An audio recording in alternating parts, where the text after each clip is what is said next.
13-year-old Dylan Redwine was supposed to spend Thanksgiving with his dad. Instead, he sent his mother a heartbreaking text. Yes. Hours later, he disappeared without a trace. His father claimed he had simply run away. But nearly 9 years later, when Dylan's skull was found in the woods with signs of blunt force trauma, the horrifying truth emerged. The person who was supposed to protect him had become his killer. And what triggered the murder is something no parent should ever have to hear.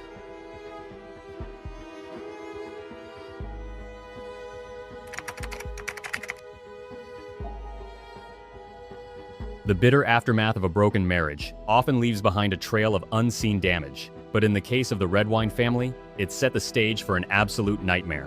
Following a highly contentious, years-long custody battle, a fractured family was split across Colorado. The court's final mandates, cold and detached from reality, handed down a strict holiday visitation schedule.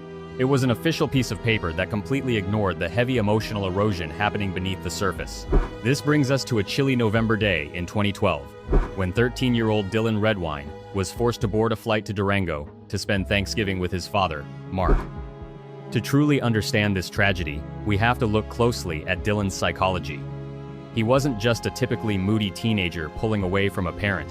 He was a boy carrying an unbearable psychological burden. Months earlier, Dylan had looked at his father's computer and unraveled a secret so jarring, so profoundly disturbing, that the fragile pedestal of fatherhood shattered instantly. The deep respect he once had was replaced by a mixture of intense discomfort and fear. Dylan did not want to board that plane. His grandmother was fighting terminal cancer, and he desperately wanted to spend what would likely be her last Thanksgiving, surrounded by love and comfort. But adult decisions and rigid legal orders left him with zero choice. He was trapped. When he finally stepped off the plane, his internal resistance was captured in a single text message to his mother, ending not with excitement, but with a scowling face emoji. It was a silent cry for help from a child walking directly into the lion's den. Dylan's survival instinct was already firing. The moment he landed, he began asserting his boundaries, frantically texting his close friend Ryan, begging to spend the night at his house instead of his father's. But Mark flatly refused. We made plans to hang out, and yeah, I was looking forward to it. The friend that was supposed to meet up with Dylan on the day the 13-year-old disappeared. We were texting. Nava doesn't remember the last text he got from Dylan. Since November 19, the day Dylan Redwine went missing, Nava has been part of the search efforts. It was just like a whole 7 months of all this hard work and hope and stuff just shattered. They made a quick, distant stop at a local Walmart and a fast food drive-thru before heading into the isolated mountain community of Vallecito. By 9:46 p.m. that very Sunday night, less than 24 hours after landing, Dylan's phone went completely dark. All pings ceased. A suffocating, unnatural silence blanketed the freezing mountain air. This is where the story takes a dark turn, forcing us to look straight into the mind of a master manipulator. In the immediate aftermath of a crisis, a normal, loving protector experiences blinding panic. They tear the world apart. They turn their home into a blazing beacon of light, waiting for their child's return. But Mark Redwine did the exact opposite. While volunteer search teams wrapped themselves in jackets to look for Dylan in the freezing dark, Mark turned off every light in his house and went to bed soundly. Kaithao Tung always know exactly how to weaponize the public eye, hiding behind a flawless mask of an aggrieved victim. When the community mobilized, Mark stepped right into the media spotlight, completely unbothered by internal panic. He looked directly into the news cameras, maintaining a chilling, calculated calm that he masqueraded as deep grief. Standing on his porch, he delivered a performance designed for ultimate self-preservation, saying, "Prayers are with you and I love you very much. He was the light of my life and he meant everything to me.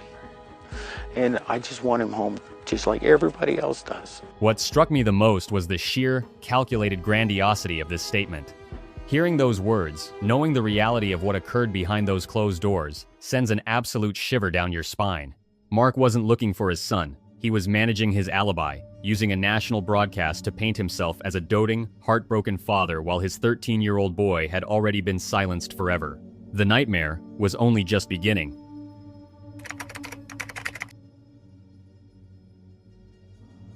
When a child vanishes, the world fracturing around a family usually triggers two distinct, opposing responses: absolute desperation or tactical detachment.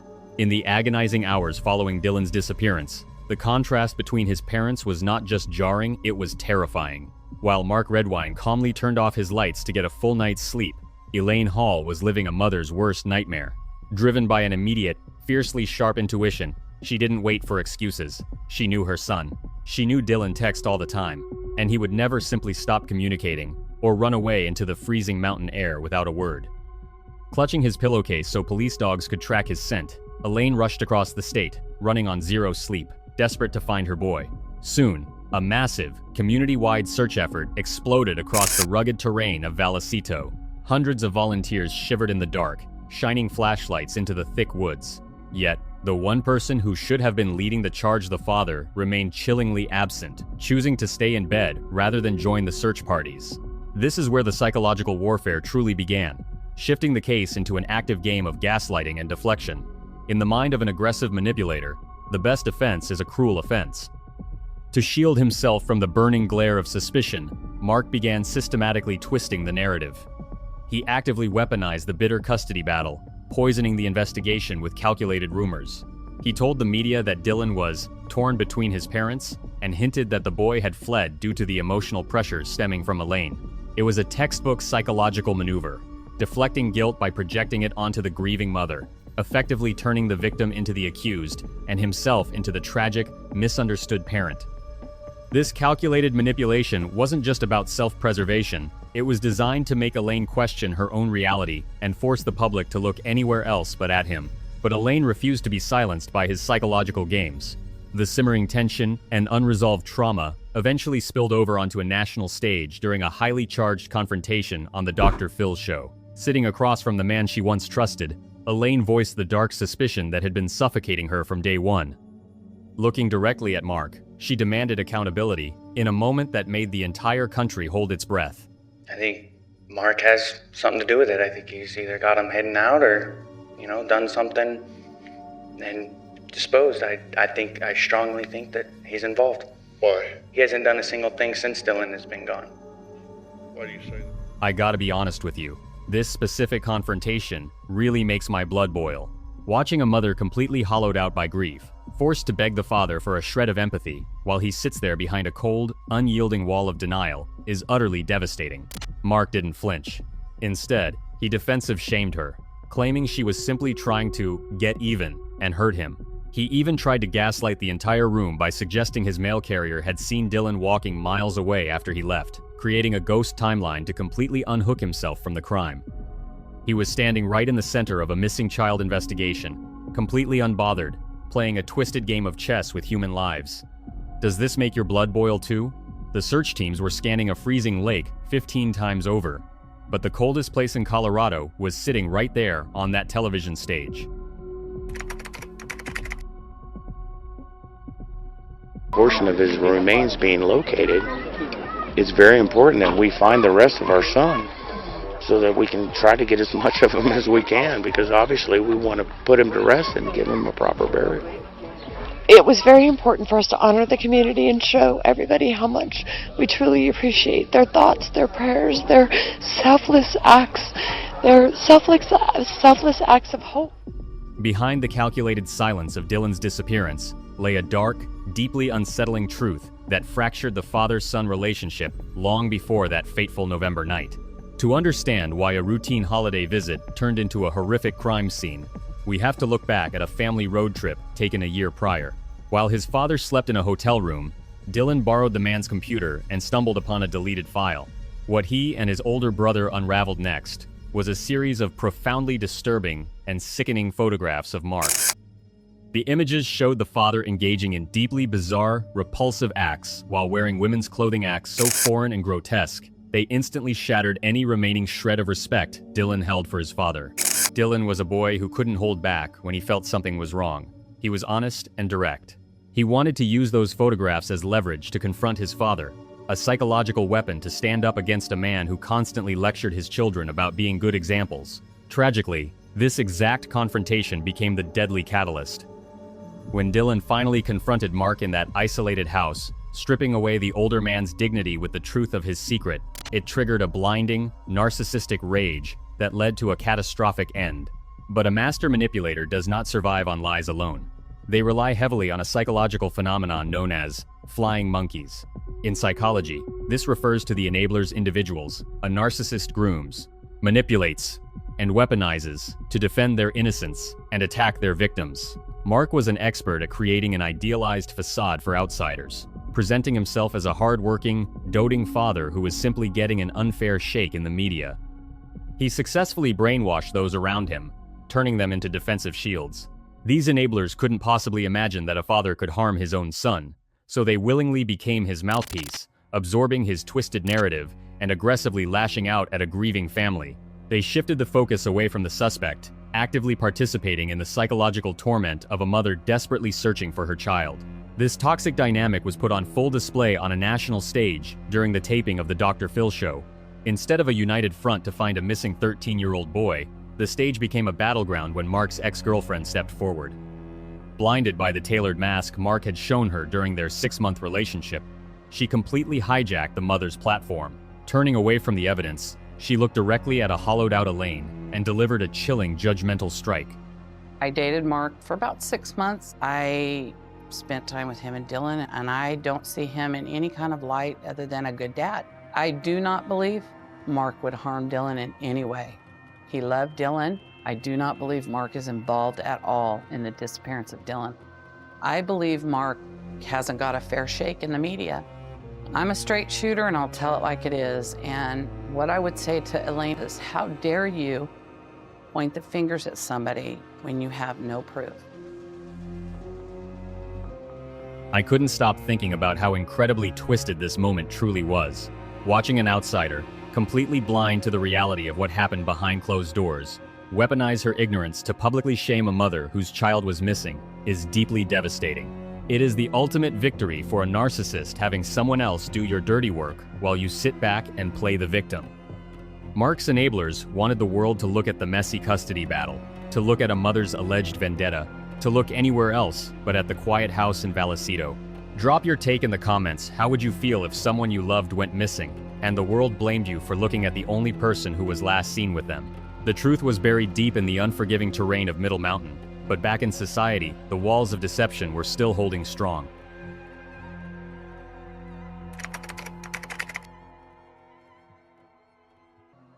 For months, the brutal winter snow kept the high country of Colorado locked in a freezing embrace, effectively halting any physical progress in the search for Dylan.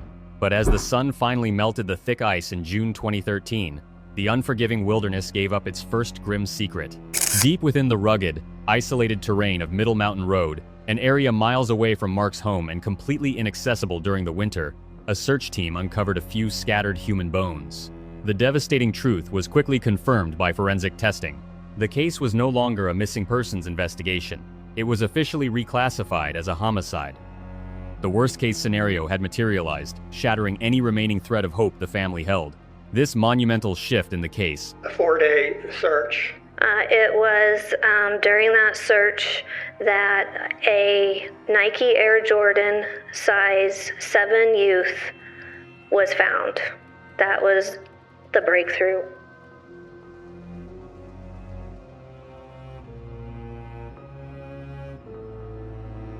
brings us straight into the most terrifying aspect of the killer's psychology, his absolute, blinding grandiosity. In psychological profiles of narcissistic offenders, there is a recurring trait where the perpetrator truly believes they are the smartest person in the room. Mark Redwine was no exception. He firmly believed he had executed the perfect crime. In his mind, he had sanitized his living room well enough, hidden the body deep enough in a rugged forest used only by hunters, and successfully blamed nature or his ex-wife for the tragedy. He genuinely believed that without a complete body, the authorities were utterly powerless. Instead of retreating into isolation or showing a single flicker of fear when the homicide announcement dropped, his grandiosity morphed into pure, unadulterated arrogance. He viewed the entire justice system not as a threat, but as an intellectual opponent he had already outsmarted. This chilling lack of empathy and deep-seated defiance completely spilled over when local media confronted him directly on his front porch. Standing outside his house, unbothered by the fact that his 13-year-old son's remains had just been pulled from a mountainside, Mark didn't mourn. Instead, he looked straight into the news camera smirking behind a wall of cold, condescending arrogance, and delivered a brazen challenge to the entire police force. The homicide all they want to, but if they feel like I've had any involvement with it, then why am I standing on my front porch having this conversation with you? Is there any reason to believe that Mark Redwine could be a suspect in this case? What struck me the most was the sheer, mocking audacity of that exact line. It was a calculated performance designed to turn the spotlight back onto his own perceived untouchability. He was using a national platform to taunt the investigators, essentially telling the world that if the police were truly smart enough to catch him, he would already be in handcuffs. He mistook the slow, methodical pace of a complex investigation for weakness, completely unaware that forensic science was quietly closing in on him. The mask of the grieving father was completely gone, replaced by the terrifying reality of a man wholly consumed by his own ego. If you want to make sure you don't miss how this intricate psychological puzzle finally unravels in the courtroom, hit that subscribe button right now and turn on notifications so you can follow every step of this journey with us.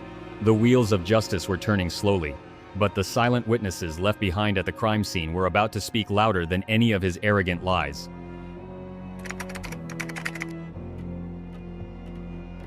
Bring Dylan home! Bring Dylan home! Bring Dylan! Our buddy, our heart! Where is Dylan? Our buddy, our heart! Corey's getting ready to do another interview. Well, right now, he was the last person to see him, and he's not, helping out with, giving us answers that we have questions to. So until we can put all of the attention back on Dylan, we got to get it off the last person to see Dylan. And right now, he's making it as hard as he can to get the attention off of him.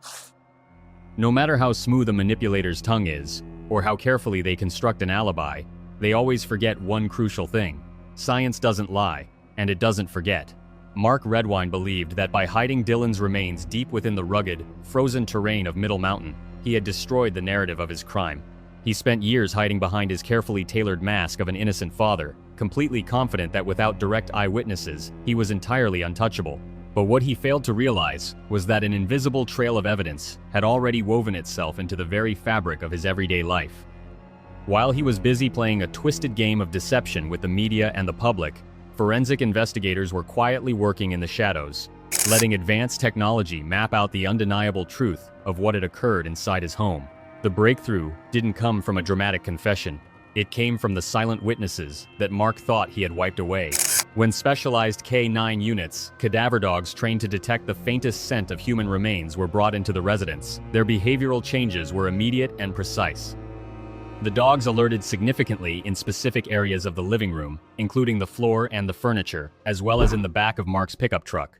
Highly sensitive chemical testing and modern forensic techniques were deployed, revealing microscopic biological anomalies that belonged entirely to Dylan. It was a powerful, airtight web of circumstantial evidence. This scientific data completely shattered Mark's ridiculous excuse that the father and son had merely engaged in playful roughhousing on the night of the disappearance.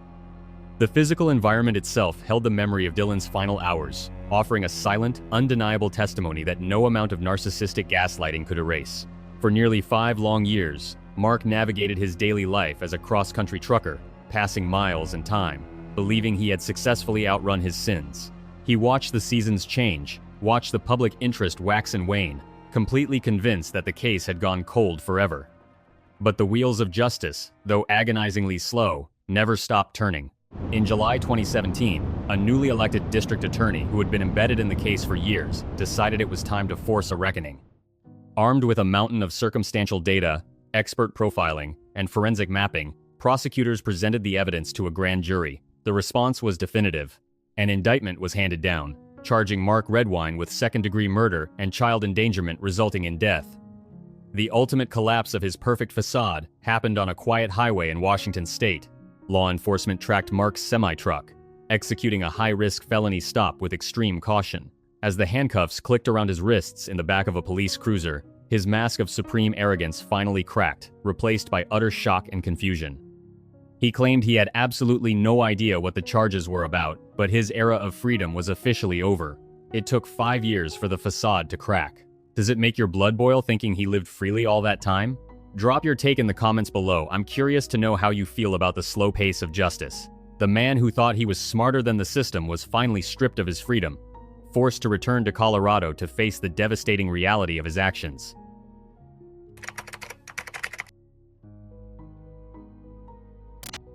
The La Plata County courtroom became the final battleground where nearly a decade of psychological warfare, maternal intuition, and silent forensic evidence finally collided. For 5 grueling weeks, prosecutors meticulously reassembled the puzzle of Dylan Redwine's final hours, transforming the legal space into a stark reflection of the truth. To give the jury an undeniable sense of the crime scene's reality, the prosecution took the extraordinary step of entirely reconstructing Mark Redwine's living room layout right down the hall from the courtroom. Boythram Dwan walked through the simulated space, seeing firsthand the exact locations where the specialized K-9 units had alerted, and where the microscopic biological anomalies had been permanently etched into the environment. The defense fought desperately to muddy the waters, clinging tightly to a narrative of natural tragedy. They brought forward experts to argue that the deep fractures found on Dylan's cranium were entirely the result of animal scavenging, suggesting that the 13-year-old boy had simply wandered out into the freezing November night and succumbed to the harsh elements. But a true crime trial is never just about the sterile analysis of physical evidence. Its true weight rests on the profound emotional destruction inflicted upon those left behind. The emotional apex of the state's case arrived when Dylan's older brother, Corey, was called to step onto the witness stand. Did he find something on the computer? Yes. Can you explain to the jury what he found? He found pictures of Mark dressed in women's clothing, wearing a diaper, taking selfies of him wearing the clothing, wearing the diaper, eating the feces that was in the diaper, and just that's pretty much it. How did he react to seeing those photographs of his father? He was pretty disgusted. Dylan lost any reasons for him to look up to Mark that day.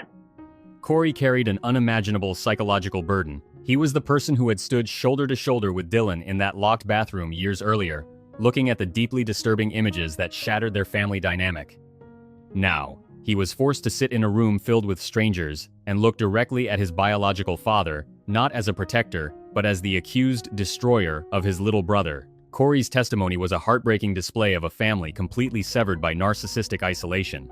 He spoke openly about the disgust Dylan felt after unraveling the secret files, and how his brother's honest, unyielding nature meant a confrontation was completely inevitable.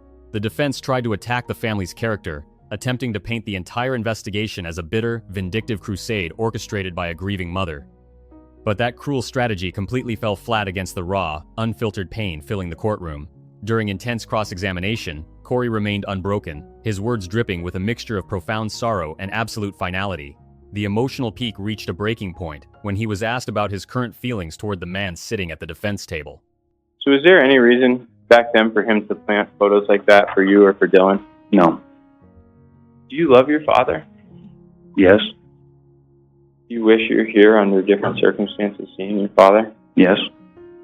To this very day, how do you feel about him? I still love him. I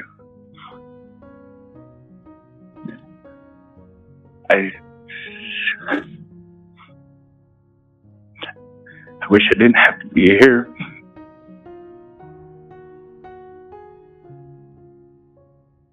With tears in his eyes, Corey looked at his father and whispered words that laid bare the ultimate tragedy of the Redwine household. I still love him.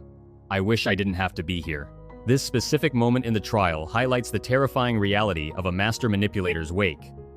Mark Redwine didn't just end a single life. He shattered the psychological well-being of his remaining son, forcing a young man to carry the weight of a broken bond for the rest of his days. While Corey wept openly on the stand, the defendant sat completely frozen, his eyes cold, refusing to shed a single tear or show a flicker of remorse for the wreckage he had caused. He remained trapped inside his own grandiosity, entirely detached from the agonizing grief of his own flesh and blood. The trial was nearing its end, and the jury was left with a definitive choice between a father's arrogant silence and a brother's devastating truth.